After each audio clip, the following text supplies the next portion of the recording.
Shalom, Pak. Haleluya. Iya, puji Tuhan, Halo. dahsyat luar biasa ya. Iya, Amin. dari Amin. nama saja, dari nama saja sudah tidak bisa dibantah nih kalau ini bukan Kristen ya. Iya, iya, Maksudnya latar belakangnya ya, latar iya, belakangnya bukan Kristen. iya, Bukan betul, orang yang Pak. menyembah Tuhan Yesus ini ya, dari orang Betul. yang berseberangan dengan Tuhan Yesus. Nah, luar biasa Tuhan Yesus ya, dari ibu yang tadinya mungkin anti atau mungkin sangat sangat tidak suka kepada Tuhan Yesus. Nah, Tuhan Yesus itu sangat baik. Tuhan Yesus Amin. menghampiri seseorang dan sehingga Ibu Aisyah yang tadinya mungkin begitu alergi dengan mendengar nama Tuhan Yesus, tapi apa yang terjadi? Tuhan tidak bisa dibatasi dan Tuhan Yesus Haleluya. sangat nyata. Amin, Pak. Ya, karena Betul. Tuhan Yesus menyatakan diri kepada Ibu Aisyah dan Ibu Aisyah sekarang mau 1 dunia, mau 7 dunia, mau 700 dunia pun mengatakan bahwa Yesus bukan Tuhan, itu kan omongan yang tidak penting. Betul. Karena apa? Karena Ibu Aisyah mengalami secara langsung, ya, Amin. mengalami secara Haleluya. langsung bahwa Tuhan Yesus itu benar-benar hidup dan Dia nyata di dalam hidup ini. Amin. Oke teman-teman, kita akan segera dengarkan bagaimana kuasa Roh Kudus bekerja di dalam hidup Aisyah, di dalam hidup daripada Ibu Aisyah, ya.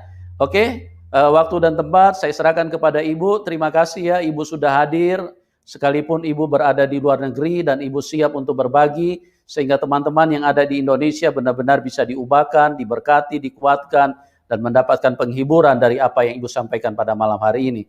Oke, Ibu Terima Aisyah, kasih. silakan waktu dan tempat saya serahkan kepada Anda. Silakan, Ibu. Ya. Terima kasih, Pak Yusuf, dengan tim yang sudah memberikan kesempatan kepada saya untuk menyaksikan betapa baiknya Tuhan Yesus itu. Sungguh luar biasa kasih karunia-Nya, anugerah-Nya dalam hidup saya. Saya akan menceritakan latar belakang saya terlebih dahulu. Saya terlahir di kota Cirebon dari ibu saya, karena ibu saya waktu dia itu anak bungsu dari 4 bersaudara, semuanya perempuan. Menurut ceritanya, ibu saya itu waktu dia bayi umur 6 bulan, mamahnya meninggal. Nah, waktu mamanya meninggal, bapaknya dia waktu itu seorang tentara dari Subang yang ditugaskan di Medan. Jadi menurut ceritanya tante uak-uak saya, ibu saya itu anak bungsu dari 4 bersaudara. Waktu umur 6 bulan mamahnya meninggal, dibawalah sama bapaknya dari Medan itu ke Cirebon. Nah, di Cirebon itu dia diangkat anak sama orang Cirebon yang masih saudaranya. Nah, itu yang saya kenal sebagai kakek dan nenek saya, orang Cirebon. Sedangkan bapak saya itu aslinya orang Tasikmalaya. Dia kerja setiap dia itu sama kakek saya dari bapak dan ya, itu mereka jualan mukena, ngebordir kerjanya, bikin-bikin mukena, bikin-bikin busana muslim, kayak begitu. Dan mereka itu kalau pas dari Tasik ke Cirebon itu ngekos, nginepnya di rumah kakek saya yang dari ibu. Jadi ibu dan bapak saya di situ ketemu, mereka saling jatuh cinta dan mereka menikah. Nah, karena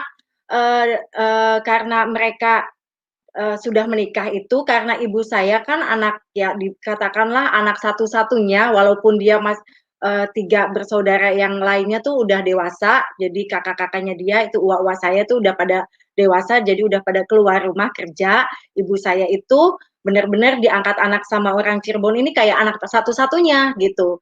Jadi saya itu di situ orang tua saya menikah dan sesudah menikah pun kakek dan nenek saya bilang, udah tinggal aja di sini, kan rumah besar, apalagi kamu anak satu-satunya, udah di sini aja tinggalnya, di Cirebon ya. Jadi lahirlah saya. Saya sebagai anak tertua dari 7 bersaudara.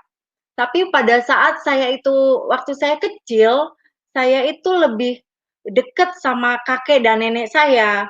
Karena mereka sangat sayang sekali sama saya. Saya sebagai anak pertama, tapi saya tuh dimanja gitu.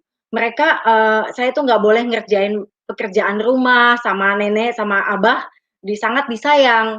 Nah, waktu saya sekolah di Cirebon, kakek saya juga bilang, "Udah, kamu mah kakek masukin sekolah swasta aja, sekolah yang lebih, baik lah," begitu menurutnya, pendidikannya lebih tinggi dan, bayarnya lebih mahal. Tapi karena kakek yang bayarin, jadi saya masuk ke sekolah sekolah swasta.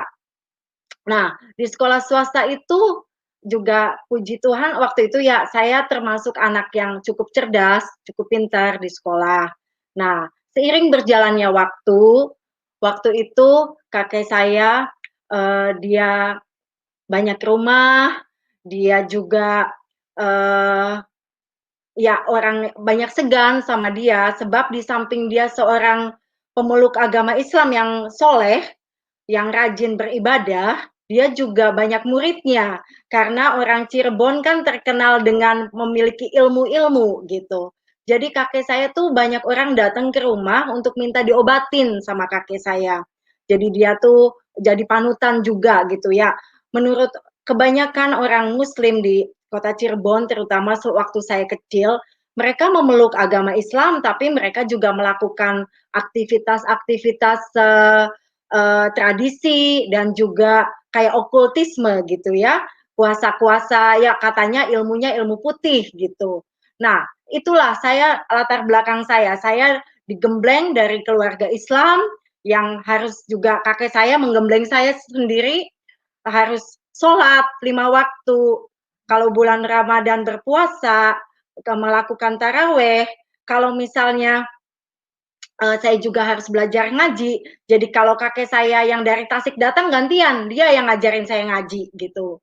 Nah, pada saat umur saya 10 tahun, waktu itu saya tuh sebagai anak karakter saya anak yang nurut gitu. Saya anaknya sangat bisa dibilangin. Jadi kalau misalnya itu ayo kalau orang Sunda mah bilangnya neng, kalau orang Cirebon mah bilangnya nok. Nok, kalau pagi-pagi tuh bangun sholat subuh gitu. Jadi saya bangun sholat subuh dan saya lakukan itu dengan nurut gitu, dengan kayaknya menurut saya tuh keyakinan yang paling benar. Jadi saya disayang sama keluarga, sama kakek, jadi saya mau nurut sama dia gitu.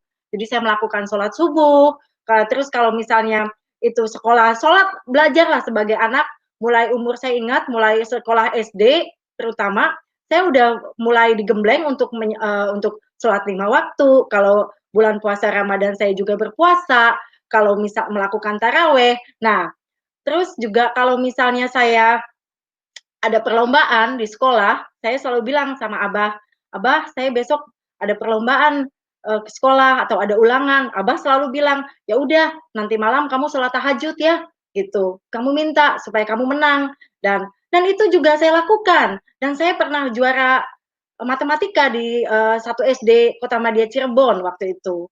Nah, umur 10 tahun saking saya tuh anaknya pengen ngebanggain orang tua, pengen ngebanggain keluarga, saya tuh seneng belajar gitu. Nah, terus umur 10 tahun saya juga sering dari SD itu kalau misalnya uh, mulai sholat maghrib sampai sholat isya, saya adanya di masjid gitu. Terus sudah itu diadakanlah perlombaan MTQ waktu itu. Umur 10-11 tahun saya menang juara MTQ. Nah, saya tuh bangga, aduh jadi orang Islam bangga banget karena waktu itu saya pikir yang paling agama yang paling benar, sholat, amal, ibadah. Nah, terus kalau saya melihat orang Kristen, saya mikir, kok mereka ibadahnya cuma 1 minggu sekali, cuma hari Minggu, enak, ini banget ya, kok apa tuh namanya, enak banget kayaknya mesti cuma 1 minggu sekali aja, wah pasti itu sih nggak masuk surga, begitu. Saya punya pemikiran kepada orang Kristen dan saya tuh paling paling nggak suka sama orang Kristen karena saya cuma pikir udah ibadahnya cuma seminggu sekali, cuma nyanyi-nyanyi, pakai pakaian bagus lagi, wah kafir gitu kan. Nah, itulah background. Jadi saya punya masa kecil sampai umur kira-kira 10-11 tahun. Dengan berjalannya waktu, saya tidak menyadari bahwa saya tuh anak paling tua dengan adik-adik yang banyak. Tapi karena orang tua saya tinggal di opa oma saya, jadi kakek, abah, sama emak, jadi keadaan ekonomi sangat terbantu gitu. Walaupun sebetulnya bapak saya itu kerjanya kan ngegambar sama bikin bordiran, dan dia kerja dari muda sampai dia tutup usia itu dia kerja di orang Arab, di kota Cirebon, di kampung Arab. Dia tuh pergaulannya sama orang Arab semuanya, bapak saya. Nah, bapak saya tuh orangnya sangat-sangat sayang, tapi dia tidak menunjukkan sayangnya ke saya. Jadi dia tuh pendiam, orangnya sangat pendiam, tapi saya tidak kehilangan itu pada saat itu. Saya tidak memerlukan gitu, karena saya dapat kasih sayang dari abah sama emak saya gitu. Nah, pada umur saya sekitar 11 tahun, abah saya jatuh. Dia jatuh, terus saya pikir jatuhnya itu cuman biasa, tapi ternyata akibat dia jatuh itu efeknya sangat luar biasa ke perekonomian keluarga, karena semenjak saat itu kakek saya jadi tidak bisa berjalan, kencingnya nanah sama darah, terus dia juga jadi apa sih namanya, sebagai orang yang tadinya diseganin, yang ibadahnya kuat, dia cuman tergeletak di tempat tidur tanpa daya. Saya sebagai seorang cucu kesayangan yang disayang sama dia, sedih ngelihat dia begitu. Tapi kemudian saya juga nggak bisa bikin apa-apa karena umur saya waktu itu baru 11 tahun. Nah, sedikit demi sedikit kami harus menjual apa yang kakek saya punya, tanah, rumah, semua yang ada. Karena kakek saya butuh biaya yang sangat banyak, keluar masuk rumah sakit, berobat jalan, ini itu, dan sementara bapak saya anaknya 7, nggak punya pemasukan lebih. Itu saya kerja, itu pendapatan saya ya udah gitu. Jadi akhirnya ibu saya tuh yang di situ yang saya lihat akhirnya muter otak untuk bisa menghidupin keluarga, anak-anak yang begitu banyak, udah pada sekolah, dan juga apa sih namanya, udah nggak ada usaha lagi, kakek saya udah butuh biaya banyak dan sakit. Akhirnya justru waktu kakek saya sakit itu justru yang tidak diduga-duga nenek saya dulu yang meninggal. Dia meninggal karena serangan jantung waktu itu. Nah, nenek saya meninggal, kakek saya sakit keras, terus keadaan ekonomi udah mulai goncang gitu.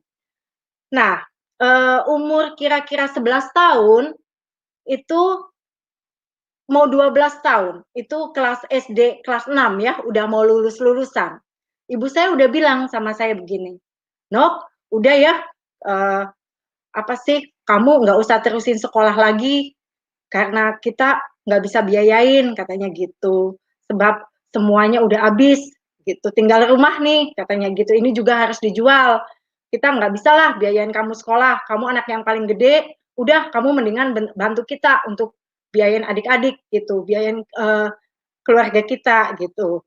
Nah, jadi sebagai anak yang tadinya saya tuh riang, yang selalu positif, yang pikir kakek saya selalu bilang, "Kamu harus sekolah, sekolah sampai kapanpun kakek akan biayain kamu," gitu, "kejar cita-cita kamu." Nah, terus tiba-tiba keadaannya 360 derajat berbalik.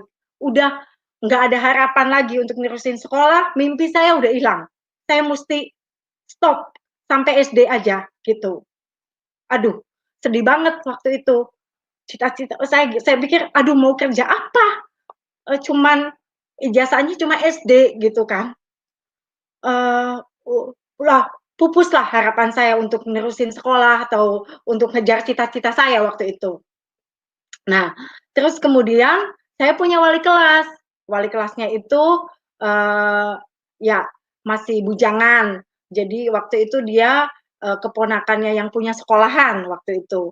Nah, wali kelasnya ini mungkin lihat saya tuh nilainya bagus gitu. Terus dia bilang, ke saya, "Aisyah, kenapa kamu nggak terusin sekolahnya?" Saya bilang, "Pak, nggak bisa, ibu saya butuh saya untuk, tolongin keluarga. Udah nanti saya ngomong ke orang tua kamu ya, supaya kamu nanti diterusin sekolahnya, saya yang bayarin, semuanya saya bayar," katanya gitu. Terus saya bilang, "Ya Bapak coba aja ke orang tua saya," tapi saya sih nggak enak. Nah, akhirnya dia datang ke orang tua saya tuh waktu itu udah mau lulus, udah mau lulusan gitu SD, umur 12 tahun. Guru saya ini datang ke orang tua saya, dia minta katanya, "Udah Bu, kasihan si Aisyah tuh diterusin aja sekolahnya, dia punya NEM bagus, dia tuh, bisalah ngelanjutin sekolah, kasihan kalau dia nggak diterusin," katanya gitu. Terus ibu saya akhirnya pikir-pikir, kalau bapak saya nih, orangnya nurut aja sama ibu, yang penting dia mah ibadah, sholat, ibadah aja, kalau urusan anak apa semuanya diserahin ke ibu saya. Nah, ibu saya akhirnya bilang, "Ya udah deh, kalau Bapak mau biayain anak saya silakan," katanya gitu, "sekolahin." Nah, di sekolah jadi akhirnya saya senang tuh, aduh semangat lagi, saya mau bisa sekolah lagi dilanjutin ke SMP gitu kan, termasuk SMP favorit juga waktu itu di kota Cirebon. Nah, saya dilanjutin ke sekolah SMP, tapi kemudian saya dengar selentingan orang juga ibu saya juga bilang, "Kayaknya si bapak yang sekolahin kamu tuh seneng ya sama kamu," gitu. "Apakah kamu mau nanti terus sekolah ditungguin nanti sama dia, nanti bakal mungkin dinikahin sama dia." Jadi saya juga masih muda kan, umur saya waktu itu 12 tahun. Jadi saya pikir, aduh mendingan gimana atau terus Miminya bilang juga, "Udah deh, mendingan putus sekolah aja, Mimi butuh kamu banget," katanya gitu. "Mimi tolongin Mimi aja, udah adik-adik begitu banyak kebutuhannya." Akhirnya sekolah saya cuma sampai SMP kelas 2, tidak lulus, tidak diteruskan. Karena ibu saya udah mendorong saya untuk, "Cepetlah, udah kelarin apa sih namanya, keluar aja dari sekolah," gitu. Nah, akhirnya saya keluar sekolah umur 14 tahun, eee, nggak punya ijazah SMP, jadi cuma ijazah SD, terus saya bilang, "Mau kerja apa?" Gitu. Nah, waktu itu saya sempat kerja di toko obat, dimasukin kerja ke toko obat. Nah, kerja di toko obat, seneng sih, gajinya nggak gitu banyak, cuman saya sedih, karena di seberang toko obat itu ada toko pakaian seragam. Anak-anak, kalau itu suka pada beli seragam, saya suka sedih. Saya bilang, "Aduh, nggak enak ah," gitu. Terus malu juga gitu, karena saya nggak bisa terusin sekolah saya, gitu. Nah, akhirnya saya karena kebutuhan ekonomi yang begitu mendesak, ibu saya masukin saya kenalin saya ke orang, yang saya juga waktu itu saya kenal tetangga jauh, waktu itu ibu saya bilang, "Udah, kamu mendingan ikut aja sama, ibu itu, dia kerja di biliar," katanya gitu. Eee, "Terus ngapain kerja di biliar nih?" Udah, apa sih namanya, cuman untuk itu aja ngitungin ngitungin bola biliar katanya gitu. Ya udah, akhirnya saya ngikut kerja, waktu itu umur saya 14 tahun. Kerja saya tuh di biliar di situ. Nah, pada saat itu, ya namanya orang di daerah tempat saya tinggal itu, mereka juga kan mikir gitu, ngelihat, "Wah, si saya nih kerjanya di biliar." Di pikiran mereka kalau orang udah masuk biliar itu, pikiran mereka udah, "Wah, udah pelacur," gitu, "udah nggak bener," gitu. Jadi saya juga malu untuk ngobrol lagi sama teman-teman di situ, ke tetangga gitu. Saya tuh udah minder juga gitu kan.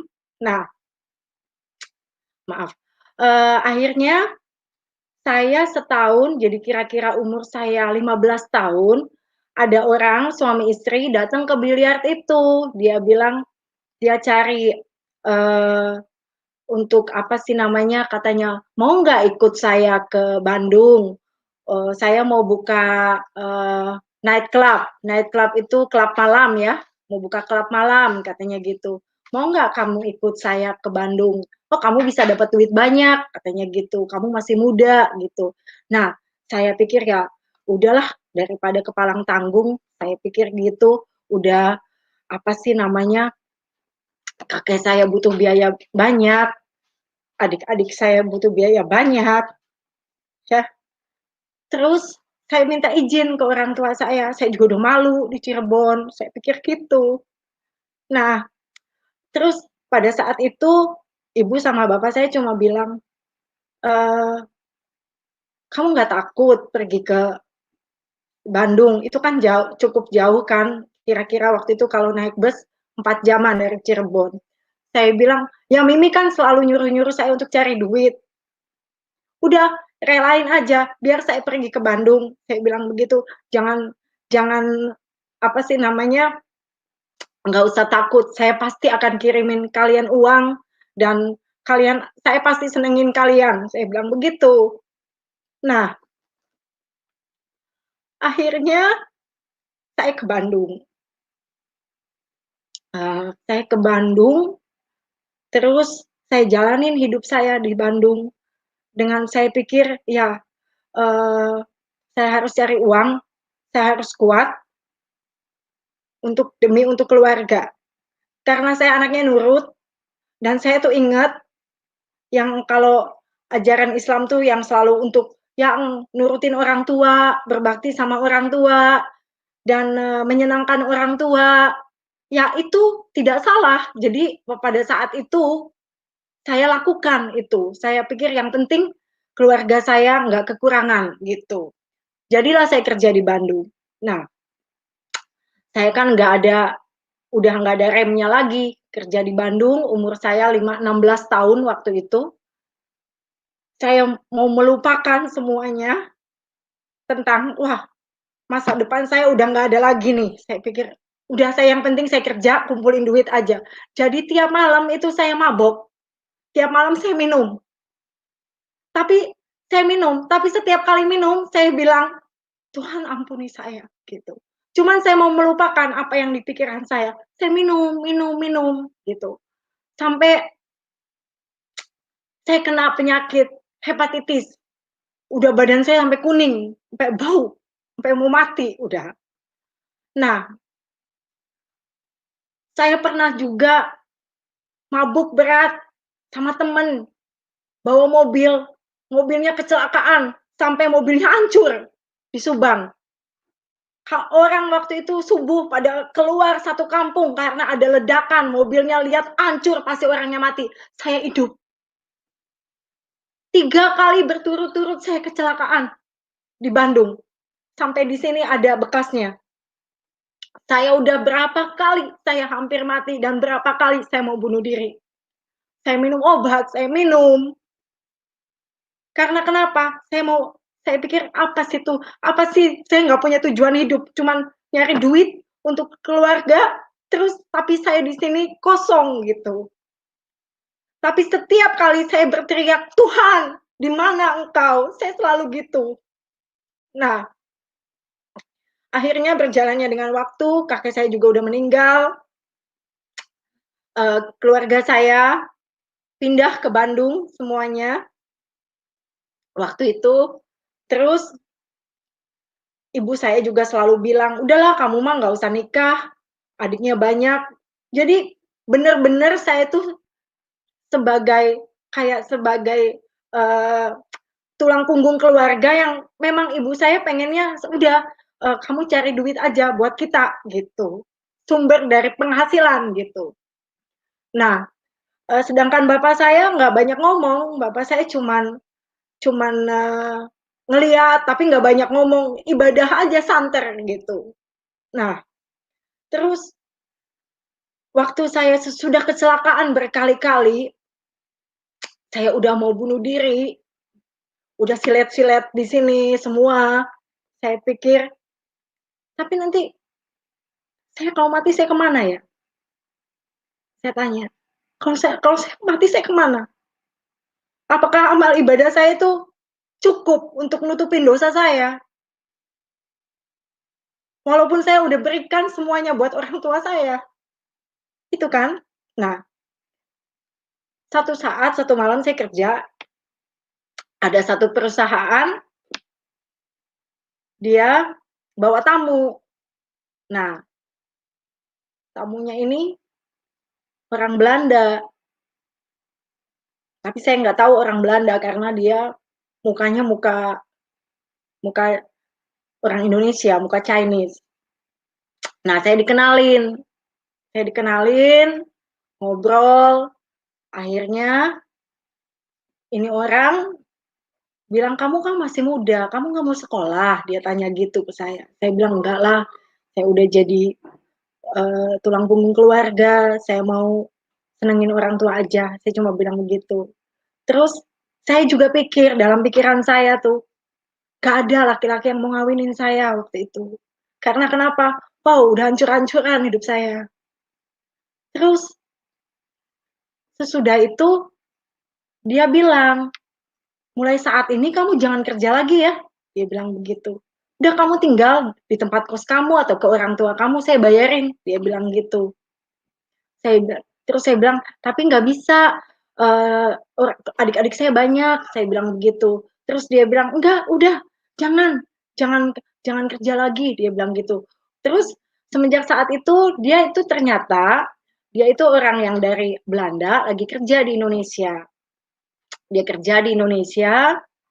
Nah, waktu dia kerja di Indonesia itu, dia ketemu, jadi kita ketemu gitu. Kalau misalnya dia lagi bikin pakaian di pabrik kan. Nah, semenjak saat pertemuan itu dengan dia, saya nggak boleh kerja lagi. Dia kasih saya uang jaminan untuk keluarga saya, terus dia tanya sama saya, mau nggak kamu nikah jadi istri saya? Terus saya bilang, beneran nih ada orang mau nikahin saya gitu kan. Terus saya pikir, tapi usia kami beda jauh. Dia memang sangat dewasa waktu itu, saya umurnya 20 tahun dan dia sudah 40 tahun. Tapi saya pikir kok ini orang kayaknya sayang sama saya, sama keluarga saya gitu. Nah, terus baru di situ dia cerita, kalau kamu benar mau nikah sama saya, kamu harus ikut ke Belanda karena saya tuh asalnya dari sana. Sebelumnya saya nggak tahu. Nah, jadi ikutlah saya ke Belanda waktu itu hanya untuk liburan dulu. Nah, sudah liburan, saya datang ke Belanda. Eh, Umur saya waktu itu ya 20 tahunan dan saya waktu itu cuma 3 bulan, nggak dapat visa 3 bulan, tapi saya nggak betah, saya minta pulang karena dingin cuacanya. Saya pulang ke Indonesia, saya ngomong sama orang tua saya, "Bu, Bapak, saya mau nikah, saya mau ikut sama Theo," suami saya namanya Theo, ke Belanda. Terus ibu bapak saya bilang, ibu saya terutama yang bilang, "Pikirkanlah baik-baik kalau kamu mau nikah sama dia.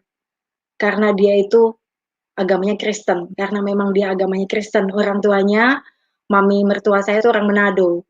Mereka memang dari keturunan Kristen gitu. Terus lebih baik jangan, katanya gitu. Tapi saya bilang, ini hidup saya mesti, saya mau sekarang mau pikirin hidup saya, mau pilih hidup saya. Ya akhirnya orang tua saya nggak setuju.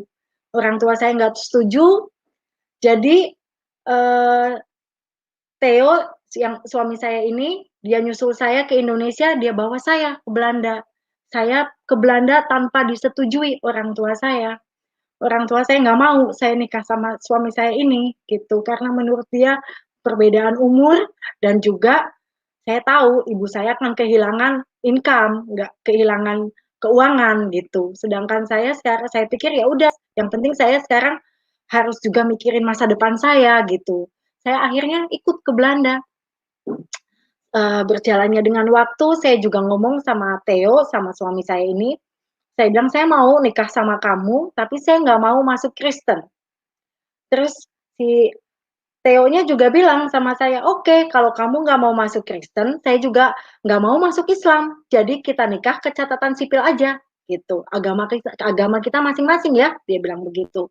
Jadi kami menikah di catatan sipil di Belanda dengan agama kami masing-masing. Dia Kristen, saya Islam, gitu.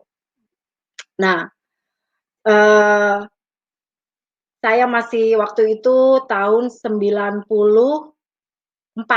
saya ke Belanda pertama kali. Nah, tahun 96 saya menikah di Belanda.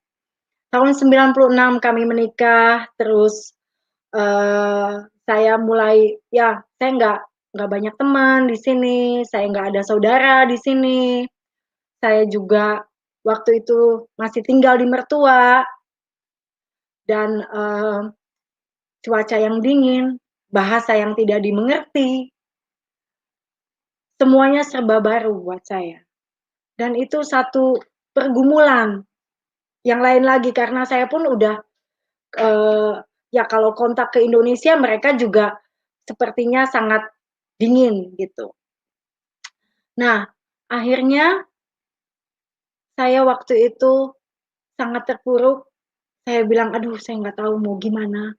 Karena keadaan yang begitu serba baru, situasi yang baru di Belanda juga, dan saya tuh orangnya sangat dekat dengan famili saya gitu. Dengan keluarga saya di Indonesia saya sangat dekat. Dan jadi, oh ya saya akan kembali sedikit, waktu saya di Bandung, saya itu waktu itu keluarga saya masih tinggal di Cirebon. Ibu saya bilang, Ais, no, coba ke itu dulu ke perkawinannya Ceyuli katanya gitu. Ceyuli itu sepupu saya, Yuli namanya. Sepupu saya di Cirebon. Waktu kami kecil di Cirebon, kami tuh sangat dekat. Saya tuh anggap dia sebagai kakak saya. Mamanya dia sama ibu saya tuh kakak adik. Nah, Yuli ini sama saya tuh selalu sama-sama dari kecil. Dibeliin baju sama, dijahitin baju sama gitu. Kita ke masjid sama-sama, ngaji sama-sama gitu. Terus kita sangat dekat hubungan kita. Nah, waktu saya dengar dia menikah, karena waktu saya ke Bandung, saya udah nggak ada kontak lagi. Waktu dia dewasa, saya dewasa, kontak kami agak agak renggang karena saya juga harus mikirkan kehidupan orang tua saya, keluarga adik-adik saya mesti bantu gitu. Akhirnya saya dengar dari ibu saya, Yuli nikah, katanya kamu ke pernikahannya Yuli ya, datang dari Bandung. Oke, saya datang ke Cirebon. Nah, waktu saya datang ke Cirebon ke pernikahannya Yuli itu, saya kecewa sama Yuli karena Yulinya waktu itu menikah dengan orang Kristen dan dia sudah masuk Kristen waktu itu. Jadi saya sempat marah, saya sempat kecewa sama dia. Saya sampai bilang, emang dikasih apa sih sampai masuk Kristen? Emang emang dijanjiin apa sih sampai masuk Kristen? Kan kita dulu pernah janji kalau apapun yang terjadi iman kita tetap kuat. Saya bilang begitu sama dia. Terus Yuli cuma bilang, kamu nggak ngerti, Cica doain kamu, katanya gitu. Udah deh, abis itu saya pulang lagi ke Bandung, saya nggak ada kontak lagi tuh sama dia. Dan kalau misalnya itu juga saya bilang sama ibu saya, udahlah jangan kontak-kontak lagi, udah pada jadi Kristen. Saya bilang begitu. Nah, kembali saya di Belanda. Waktu di Belanda keadaan saya sangat sangat tidak tidak uh, saya tidak bahagia waktu itu. Karena saya kangen sama keluarga saya juga, pengen pulang juga gitu. Nah, waktu itu saya hamil anak saya yang pertama. Pergaulan saya di sini cari orang Islam. Di Belanda juga saya cari orang Islam waktu itu pergaulan saya. Terus saya dikasih Al-Quran waktu itu. Waktu itu suami saya masih punya restoran, ada yang kerja di dapur, Ibu Suci namanya, saya masih ingat. Bu, punya Al-Quran nggak? Saya bilang gitu. Ada, katanya mau. Ya udah sini mau, saya bilang gitu. Saya baca Al-Quran. Saya baca Al-Quran, saya pikir saya mau tenang nih. Kalau baca Al-Quran mungkin jadi tenang, saya bilang begitu. Saya pikir begitu. Nah, saya bawa Al-Qur'annya dari si ibu itu. Nah, saya masuk ke kamar tidur saya. Di kamar tidur saya ada Alkitab ibu mertua saya. Terus saya lihat Alkitab, lihat Al-Qur'an, saya bilang, "Ah, saya mau baca ini Alkitab," saya gitu.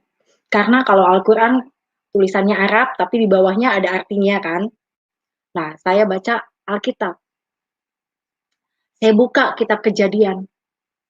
Saya buka kitab Kejadian di bagian di mana yang pada saat itu Tuhan menjadikan langit dan bumi, terus ada Adam, ada Eva ya.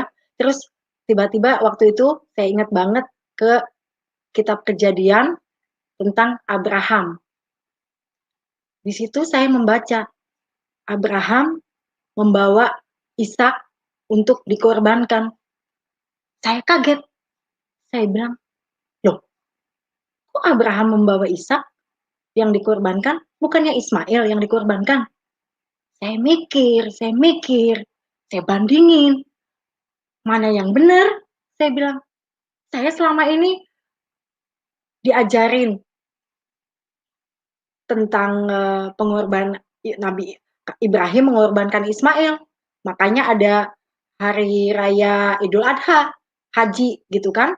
Terus saya pikir kok sekarang malah jadi Abraham mengorbankan Ishak.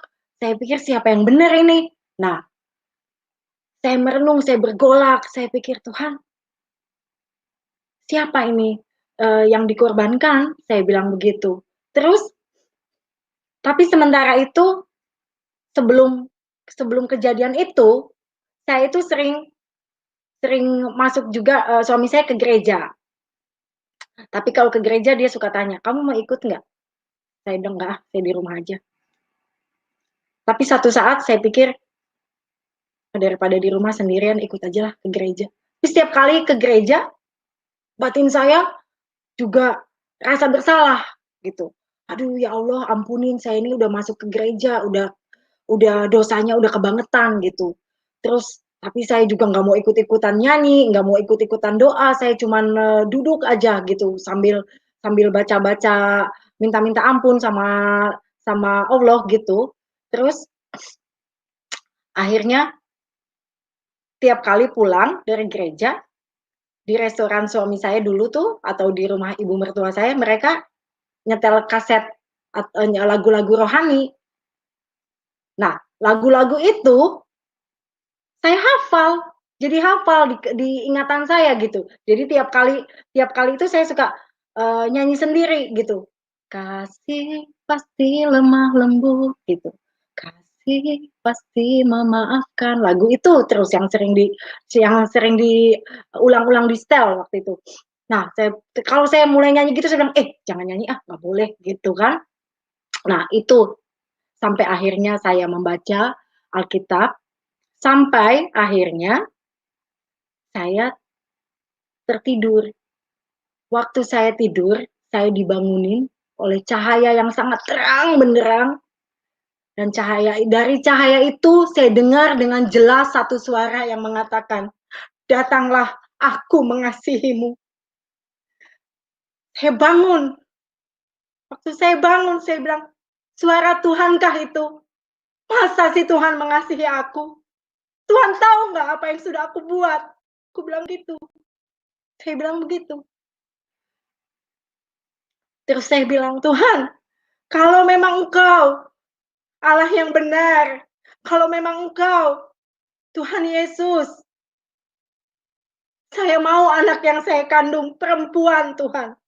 Lahir dengan sehat Tuhan. Karena saya takut, saya banyak pakai obat, saya minum. Saya takut anak saya cacat, saya bilang. Saya mau anak saya lahir sehat dan perempuan. Kalau Engkau Tuhan Yesus adalah Tuhan. Karena tidak mudah buat seorang Islam yang diajarkan bahwa Allah itu tidak beranak dan tidak diperanakan. Bagaimana mungkin saya bisa percaya Yesus itu Tuhan? Kalau bukan kuasa Tuhan sendiri yang menjelaskan, Roh Kudus menjabarkan. Di situ Tuhan sewaktu semenjak kejadian itu, hati saya jadi kepengen tahu, bener enggak sih Yesus itu Tuhan? Bener enggak sih Yesus itu Tuhan? Sampai akhirnya sesudah mimpi itu saya melihat sinar yang terang. Saya rasa saya nggak mimpi karena waktu itu saya kebangun, saya lihat begitu cahaya yang terang dengan suara yang begitu jelas, datanglah aku mengasihimu. Ada satu ketenangan. Ada satu ketenangan di dalam batin saya. Ada pribadi yang mengasihi saya. Nah, semenjak saat itu hari-hari saya sering jalan, waktu itu saya hamil besar, Sampai akhir saya terus bilang, "Kalau Tuhan Engkau, Yesus adalah Engkau Tuhan, kasih saya anak perempuan yang sehat." Akhirnya saya melahirkan seorang anak perempuan yang cantik, yang sehat, yang cerdas. Puji Tuhan. Sesudah itu beberapa kali saya menguji Tuhan. Saya tidak langsung percaya, saya beberapa kali menguji. Benarkah Engkau Yesus Tuhan? Ditunjukkan, ditunjukkan, dibukakan. Saya diberi pewahyuan oleh Roh Kudus bahwa dialah memang benar-benar anak Allah yang hidup, Tuhan Yesus juru selamat manusia. Saya bersujud, saya bilang, Tuhan, saya nggak mau lari lagi, saya nggak mau keraskan hati saya lagi, saya mau terima Tuhan sebagai Tuhan dan juru selamat dalam hidup saya. Dan sampai hari ini, kemudian saya dibaptis, saya menghubungi Ceyuli, saya punya sepupu yang sudah pelayanan waktu itu di gereja di Cirebon, dan oleh kasih karunia Tuhan, saya juga akhirnya dengan suami waktu itu pulang ke Indonesia dengan bayi yang anak saya pertama, anak kami pertama, Rika. Kami ke Indonesia, kami berdua dapat konseling pernikahan, kami berdua dapat konseling untuk dibaptis, akhirnya kami dibaptis dan pernikahan kami diberkati di gereja di Cirebon, dan anak saya juga diserahkan kepada Tuhan. Itu kira-kira 25 tahun yang lalu. Semenjak saat itu, bukan berarti kami hidup tanpa pergumulan. Pergumulan kami banyak, tapi saya punya pengharapan di dalam Yesus. Semenjak itu, saya mau lebih kenal lagi dengan Tuhan, Yesus yang hidup, bertumbuh dalam iman saya, dan jadi berkat. Dan akhirnya, saya mengucap syukur, walaupun di tahun-tahun pertama sangat sulit untuk mengatakan kepada orang tua saya, karena semenjak waktu saya masuk Kristen, kalau saya pulang ke Indonesia, bapak saya tuh nggak mau nemuin saya. Kalau misalnya ada, kan karena kita juga banyak teman di Cirebon tuh orang-orang Kristen, jadi saya suka ngundang mereka ke rumah untuk doa gitu. Dan kalau itu bapak saya udah nggak mau ketemu tuh, bapak saya udah pergi aja tanpa pamit ke kita, dia pergi ke Tasik, ke kampung halamannya. Nah, sedangkan saya kan sama suami dengan anak-anak kalau ke Indonesia kan paling untuk 4 minggu. Jadi saya pikir kok saya manggil bapak saya tuh AA. Kok AA tega ya? Ketemu saya nggak setiap tahun. Saya pulang cuma 4 hari, 4 minggu. Tapi kalau kalau apa ada teman-teman saya orang gereja datang tuh dia nggak mau ketemuin saya tuh bener-bener ngambek gitu. Kok tega? Saya pikir nggak mau sampai segitunya gitu, nggak mau lihat saya. Nah, ibu saya sama tante saya yang masih sampai sekarang juga masih Islam, dia juga bilang waktu itu saya dengar, mungkin si Nok ini, si Aisyah nih hilang ingatan kali. Udah mendingan kita bawa dia mandiin pakai air kembang supaya dia sadar, katanya gitu. Dan berapa kali mereka tuh juga tradisi dan dengan tradisi dan dengan baca macam mantra yang katanya ilmu putih untuk nyadarin saya, mereka tuh udah coba beberapa kali untuk, karena kenapa? Saya pernah datang ke rumah ke Indonesia waktu itu, saya bilang sama suami saya begini, "Hayu saya ini rasanya kok nggak damai sejahtera di rumah," saya bilang gitu. "Coba kita kita doa, kita berlutut di hadapan Tuhan. Tuhan kenapa sih? Kayaknya hawanya panas kalau di rumah ibu saya. Waktu itu ibu saya udah pulang lagi ke Cirebon. Pada saat kita doa, tiba-tiba mata saya tuh ditunjukin ke bawahnya tempat tidur. Benar, di bawahnya tempat tidur itu ada buntelan yang diisi bermacam-macam rempah-rempah. Pokoknya ada kuasa kegelapan gitu, yang ingin supaya membuat kita tuh jadi kepanasan, gak damai sejahtera. Jadi antara saya dengan suami dibikin ribut gitu sama ibu saya. Dan saya lihat di dalam nama Yesus, kami doa, kami patahkan. Dan itu sampai akhirnya ibu saya tuh bilang, saya tuh baru sadar sekarang punya anak seperti kamu. Ibu bangga katanya. Ibu mau ikut Tuhan kamu. Itu. Akhirnya ibu saya juga terima Tuhan Yesus. Dia sudah meninggal sekarang. Tapi dia sudah diselamatkan. Dan adik saya yang bungsu, dia juga sudah dibaptis dan dia sudah terima Tuhan Yesus. Adik saya yang laki-laki, tahun lalu dia pernah, waktu saya pulang ke Indonesia, taruh pisau di leher saya. Dia bilang, kembali nggak kamu ke jadi Islam? Kembali nggak daripada kamu masuk neraka? Adik saya yang taruh pisau itu, dia tahun lalu, dia bilang ke saya mau ikut Tuhan kamu. Karena Tuhan kamu tuh luar biasa, saya nggak tahu kenapa saya pengen ikut Tuhan kamu. Akhirnya saya telepon, saya kontak Ceyuli ini, sepupu saya.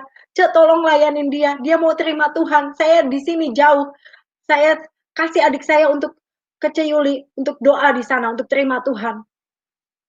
Akhirnya dia mau terima Tuhan Yesus juga. Dan saya masih ada 2 orang adik,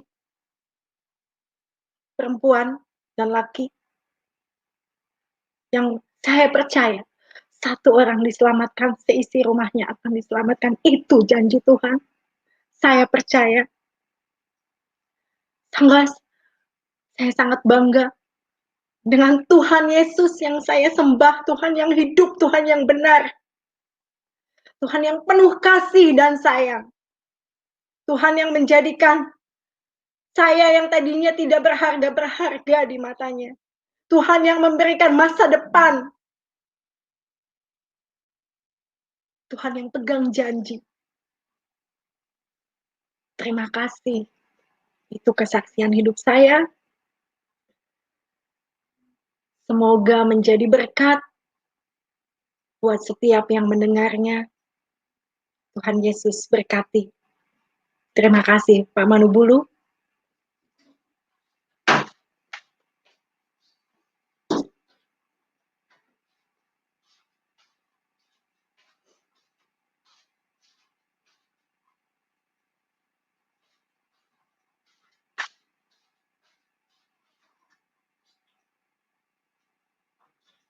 Pak Manubulu, saya serahkan ke Bapak ya. Bentar, ini adminnya lagi ada pergantian ini, jadi ada